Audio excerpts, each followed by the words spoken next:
Hello everybody and welcome to a brand new Elder Scrolls Online build video with me, Sherman. Today we are taking a look at the Inferno Magicka Dragon Knight DPS build for Dragon Bones. Now these builds that I've been releasing are for normal vet hard mode dungeons, normal trials, and if with adjustments vet trials. So you can play them into vet trials, but you do need to make some adjustments to do that, and I'll get to that at the end.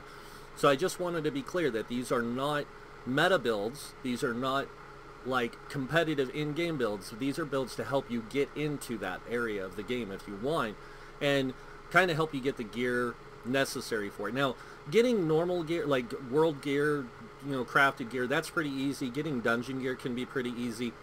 Getting monster sets can be pretty easy. But getting trial gear is really hard, and this just allows you to get to that point. So I just wanted to clarify that with this video. So let's go ahead and get right into the build. So this is the Dark Elf Dragon Knight. It is Dragon Knight Magicka DPS, as I said. You can see we have a 39k Magicka on the front bar. On the back bar we actually dropped a 38k, but that's fine. Our health is 17,611, and we have a 1300 Magicka recovery. We do have a kind of a low spell damage and low spell crit, but that spell damage does go up if we use a power pot, which is what you do want to use. You do want to use a power pot to increase your spell damage. It doesn't increase your spell crit because you do have inner light on your bar, but as you can see we have kind of a high spell resistance and not a great physical resistance, but that's okay. It's the gear that we're running that does that. So moving on down here, you can see we have the Apprentice Munda Stone to increase our spell damage. We have Major Prophecy from Inner Light. And at the very bottom we are using Witch Mother's Brew as our food to give us increased Magicka health and magic recovery. So let's go ahead and get into the gear. Now you can use two different monster sets for this. You can use Illumbris or Grothar. I prefer Grothar because it just does a little bit more damage than Illumbris does, but Illumbris does have greater range than Grothar. Grothar you have to be up close and personal. So use Grothar in dungeons and trials. I would suggest using Illumbris. Same setup. Heavy helm, medium shoulders. Tri-stat in the big pieces. So in the helm, chest, and legs use Tri-stat. And in the small pieces use Magicka enchants. Now you don't have to use Tri-stats if you don't want to. You can use all Magicka enchants and adjust the food, that kind of thing. That's up to you.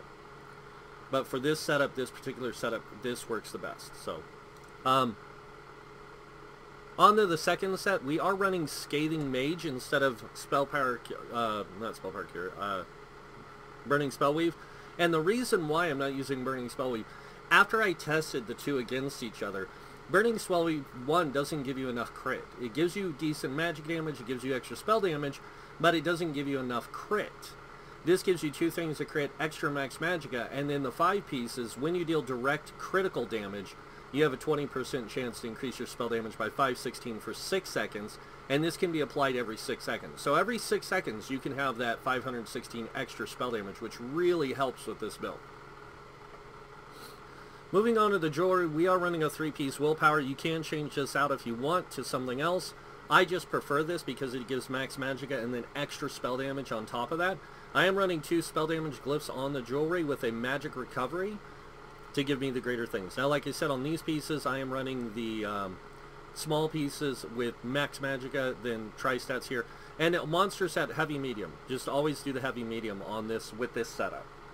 Alright, moving on to the staves. We are running 2 crafted Inferno staves. The main one is Nernhone on our main hand. This is going to give us increased light and heavy attack damage on the, or light attack damage on the front bar rotation. On the back bar, we're running a heavy or a Inferno staff with infused and a weapon damage enchant.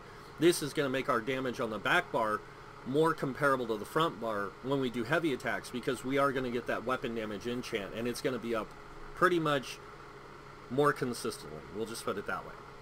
So the build itself works out really well with this setup, and now let's get into the skills. So moving on to the skills. Make sure you unlock your class, all your class passives, even if you're not using skills from them, because some of those passives can be used even without having the passives. And then maybe later down the road you might want to use some of these other skills to give you greater benefit for certain things. So make sure you at least have the passives unlocked, so to give greater advantage to the skills when you use them. Destruction staff, get all the destruction passives. Armor, light armor, get all the passives. Medium armor, you really only need athletics, the bottom one, for the dodge roll, and I'll show you why in the champion points, but the top two you can fill out if you want. And then on heavy armor, fill out the top three. Moving on to world skills, soul magic. You can be a vampire or werewolf with this build, it's up to you, but vampire is better because of the magic recovery and the damage reduction, damage mitigation, but you do have to be a high level vampire, and any fire damage you take is going to be increased. So, except you are a dark elf, so you get fire damage mitigation, which really plays well with this. But the reason I get these is to recover or revive every hour without using the soul gem, and then to fill soul gems. So that's why I fill those two in. Onto the guild skills, I always get the Fighter's Guild Intimidating Presence just for questing, and then Banish the Wicked for generating extra ultimate. Now you can use Trap Beast on this build if you want, but honestly you won't notice much of a difference with the way it's set up, and I'm not going to lie. Wicked, Banish the Wicked is something I always get for the extra ultimate generation, and then on the Mage's Guild I get all the Mage Guild passives, even though I'm only using 2 abilities. I still get all the passives. Undaunted, make sure you get the 2 passives here, and then skip the Alliance War Dark Elf. You want all the racial passives. Mainly this one for the 7% fire damage. Dark Elves make the best DKs because they do get the greatest fire damage. They make the best magic DKs. Moving on, Flame Resist. You do get extra Flame Resistance plus increased max Magicka, and then Dynamics gives you Magicka and Stamina. So it kind of helps out. Alchemy, I always get medicinal use for making my potions have quicker cooldowns on use. And then provisioning, I do Gourmand and Carnosaur, especially with this build, because there is times that I do use dual stat food besides the Witch Mother's Brew, and this gives me better use in that. So, alright, so moving over the skills now, moving on to the bars and the skills. On the main bar, we are using Molten Whip. Molten Whip gives you a chance of setting the enemies off balance and stunning them. It does really good damage, and then because you have it slotted, all your Ardent Flame abilities on this bar will get 101 extra damage. So this one and this one both get 101 extra spell damage, which is kind of nice. Now, the next ability we have is Burning Embers. This does a lot of damage up front and a lot of damage over time, and it's really, really powerful. It's also a good heal for you and keeps you sustained. The next ability we have is Flame Clinch. Flame Clinch is one that is not highly used by a lot of people because it has a knockback on it, but the damage it does up front and the damage it does over time really plays with the DK really well. So that's why I have it here over Force Pulse. And then the next ability is Flames of Oblivion. This has a lot of damage every 5 seconds, which is kind of nice. It does give you Major Prophecy, but don't worry about that. You're more or less using it for the flame damage. And then the final one we have here is Inner Light. This is going to increase your max Magicka by 5% and give you Major Prophecy again. This is here for fire damage. This is for Prophecy and max spell damage, even though this gives you Major Prophecy. The next ability we have is Shooting Star. This is a massive flame damage ability for you. Because you are a Dark Elf, you do get that 7% increased max magic fire damage, and that builds on this, increasing your damage. Now the damage, it also does damage over time for 11.8 seconds, so it's a really good damage ability. Best used in dungeons. On to the back bar. We have Engulfing Flames. Now this is for the damage over time, the damage it does and the damage it does over time, but it's also there for the affected enemies take 10% more damage from all fire damage attacks. This is for your whole group. So if anyone's using a fire staff or using any fire abilities, they will be boosted by 10%. And for you, it's really good.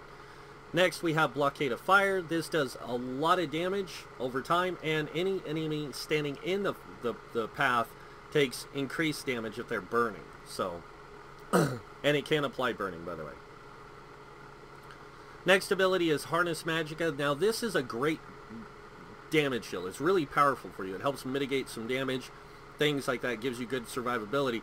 but it's what it does in return. When you get hit by a spell, you absorb it and restore magic to yourself. So it's another way to retain or maintain your magic or max magic pool. On to the next one, we have Molten Armaments. This is essential to this build. This grants you Major Sorcery, which increases your spell damage by 39 seconds. So for 40 seconds, pretty much, you get Major Sorcery. But it's the bottom bonus that you want the most. Your own damage with fully charged heavy attacks is increased by 40%. So whenever you do heavy attacks, which is going to be on the back bar here, you're going to be doing heavy attacks. You want that greater damage from those heavy attacks, since you're not using Nirnhold. So that 40% plays into it. Your champion points do as well. Next up, we have Inner Light. Inner Light does all, like you said, it does the max magic of the spell, the Major Prophecy, so really good.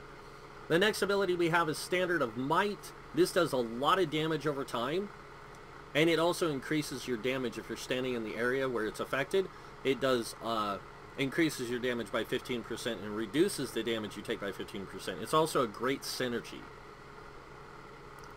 So now that you've seen the skills, we're going to jump right into the champion points and go over them really quick. So starting here, we have 56 in Ironclad. This reduces direct damage taken by 20%.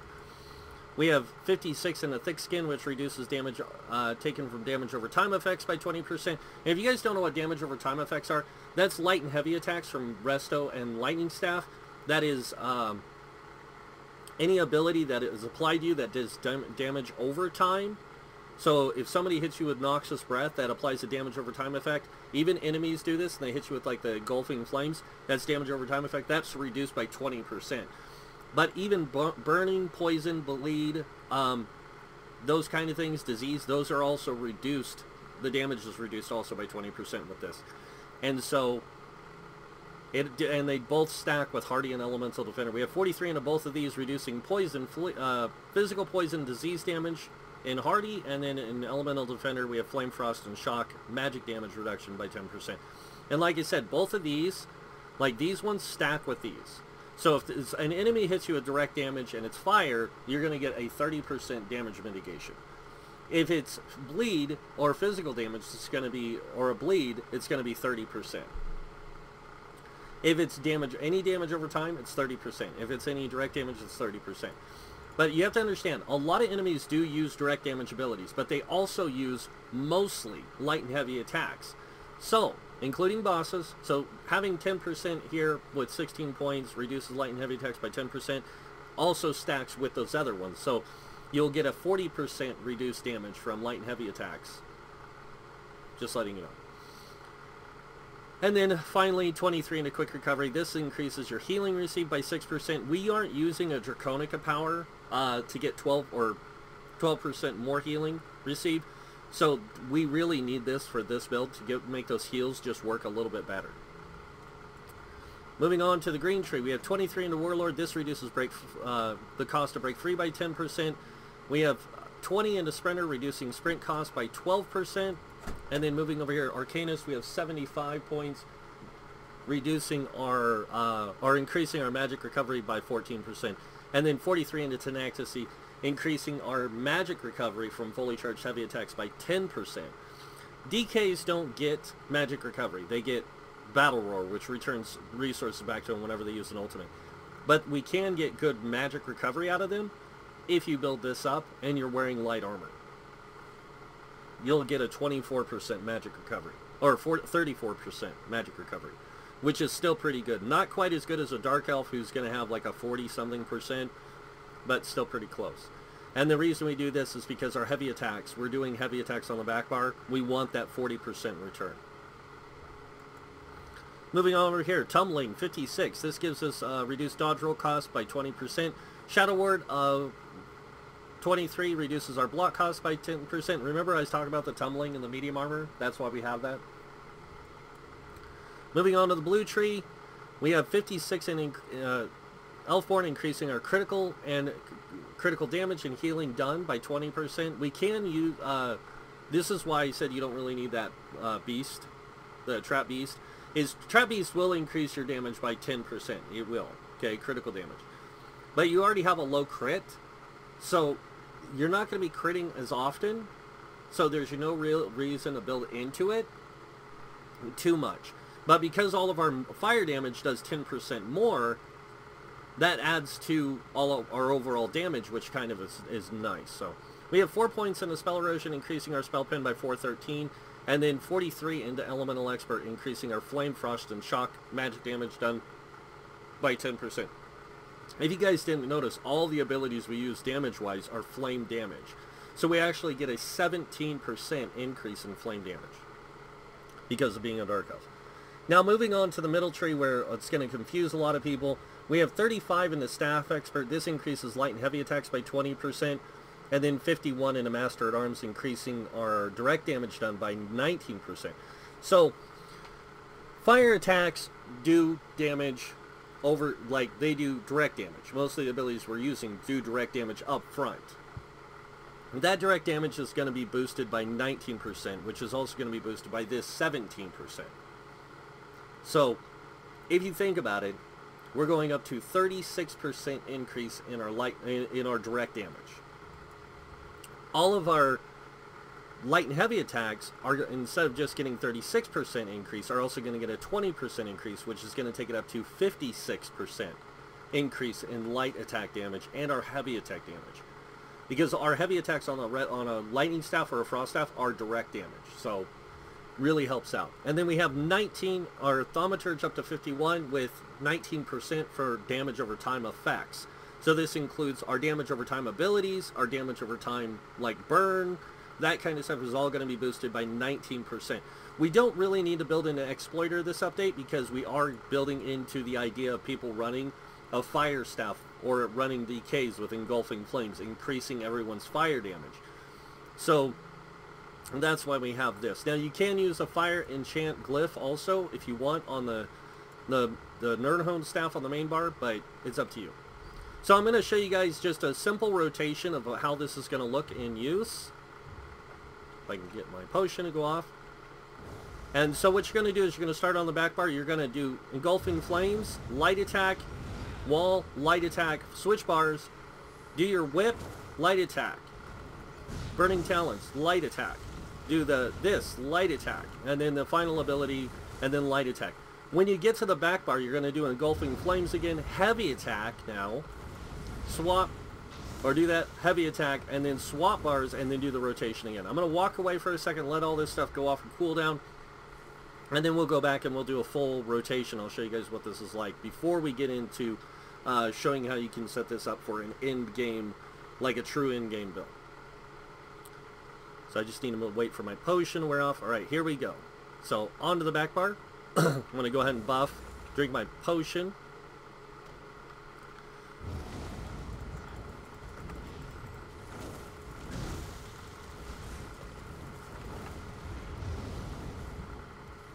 And like I said, when you get the rotation down, this thing can do a pretty decent amount of damage.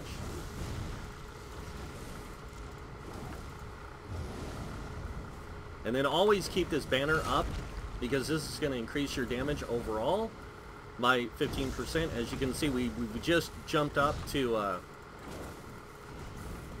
almost 20k, 21k DPS.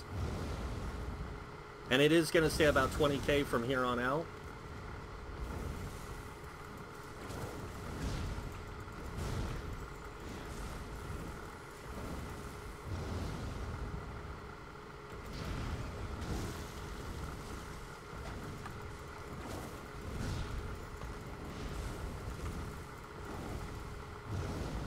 And you can see with having that high recovery and stuff, we can pretty much maintain our rotations pretty stable like.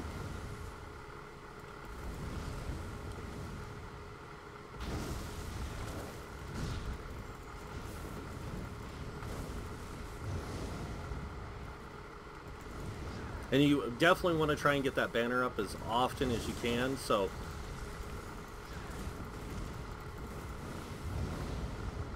otherwise you're gonna lose a lot of DPS, and I'm already losing DPS because I screwed up on the last rotation.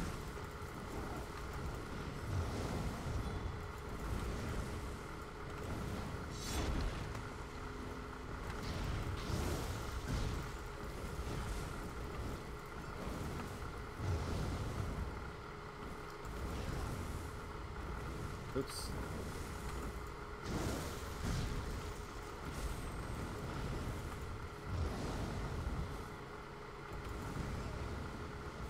And as you can tell, we're keeping a pretty good, you know, 20k almost, 19k, 20k DPS and everything. I'm trying not to have too many dots down for when I do this last heavy attack. And there we go. So 18,813 was our DPS on that rotation. And it does get a lot higher when you have the build change. So the way that you want to change the build to make it more in-game viable, the first thing you want to do is you want to change out this enchant to a weapon damage or a spell damage enchant, just like that one. And then on to the gear itself, you want to change the tri-stats to single stat magicka glyphs. And then after you do that, onto the character screen here, you don't need to change anything like this, but you do need to change your food to this. And once you do that, you'll have almost a 17k health, not quite. So you will want to have a tank with you running Ab and Armor to give you extra health, and then Warhorn's going to push you up to 20. But with all the different buffs and everything, and that type of setup, your damage will be pretty good. The other thing that you want to do is change out the front staff to a Master's Inferno staff, and the back bar to a Maelstrom Fire staff. So it'll give you greater DPS also. So with that combination, you'll be running about a 44k magicka, just to let you know, 16,000, almost 17,000 health, and then you'll have all the magicka, you'll have all that spell damage. Your recovery though, like your magic recovery, is going to be dirt nothing. So really watch your rotations and make sure you're doing them perfect, because one mess up on your rotation can cost you an extra heavy attack. And doing an extra heavy attack in your rotation is something you don't want to do. So this is to help you keep comfortable with your rotation and get you comfortable with the rotation. And then once you get more skilled with the rotations and everything, you can let the recovery stuff go. And then you can focus more on other things. So, but yeah, that's the build, and that's how you get it to in-game. And it will still work in-game with this same setup. Now another setup that I do have, that I do use, is I run the Burning Spellweave with a 3-piece Wrath of the Imperium, Elumbris with the Master Maelstrom combination, and it still works out really good. But I just like this setup right here. It works out well for dungeons. But like I said, if you get into trials, switch this to a heavy medium Elumbris, and you should be fine. The DPS will be about the same, maybe a little bit less, but it'll be greater because you're playing more in-game trial type setups. But you can still play this build even in normal trials. So, but yeah, that's pretty much it for the build. That's the Inferno Dragon Knight Magicka DPS. I hope you guys like it. If you guys do, it'd be great if you guys could hit that like button. If you guys want to see more of the builds by me or just other videos, go ahead and hit that subscribe button. I do want to say this. Next week I'm going to be doing champion points for all DPS builds, for like how to like where you want to set them for the different levels, like 160, 300, 600, and then max.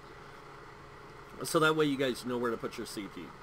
So keep an eye out for that next week. That'll be coming out on Tuesday next week, so you guys can check that out when it comes out.